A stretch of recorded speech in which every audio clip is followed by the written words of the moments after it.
দরজায় কড়া নাড়ছে পবিত্র ঈদুল আজহা। কোরবানির ঈদ মানেই ত্যাগ, কৃতজ্ঞতা ও একতা। আর এই উৎসবের উষ্ণতা ও আনন্দ ছড়িয়ে পড়ে মানুষের ঘরে ঘরে। তেমনটা তারকাদেরও জীবনেও। ঈদ মানেই ব্যস্ত জীবন থেকে এক টুকরো স্বস্তির নিঃশ্বাস। শোবিজ অঙ্গনের তারকাও কোরবানির হাটে যাওয়ার জন্য ঈদের অপেক্ষায় থাকেন।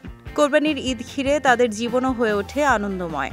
আর এই ঈদ আনন্দ স্মৃতি হয়ে রয়ে যায় জীবনে। তেমনি দেশের শীর্ষ অভিনেত্রী মেহজাবিন চৌধুরীরও রয়েছে কোরবানির ঈদ নিয়ে অসংখ্য স্মৃতি, যার মধ্যে অন্যতম তার ছোটবেলায় হারিয়ে যাওয়ার একটি ঘটনা।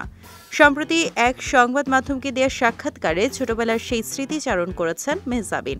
অভিনেত্রী বলেন, ঈদে গরু কোরবানি নিয়ে সবাই ব্যস্ত থাকে। এ বিষয়টি খুবই ভালো লাগে।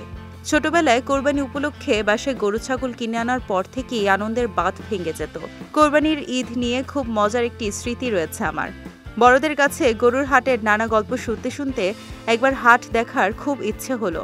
চাচাতো ভাইদের কাছে গরুর হাটে যাওয়ার আবদার করলাম,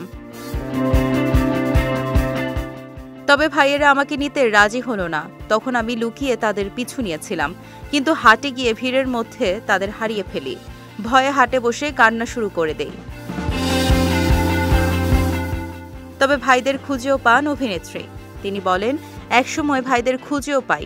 এসব স্মৃতি মনে পড়লে একা একাই এখন হাসি।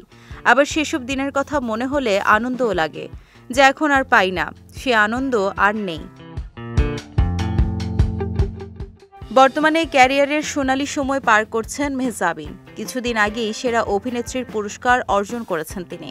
এদিকে দীর্ঘদিনের প্রেমিক নির্মাতা আদনান আল রাজীবকে বিয়ে করে বেশ সুখেই দিন কাটাচ্ছে লাস্যময়ী এই অভিনেত্রী।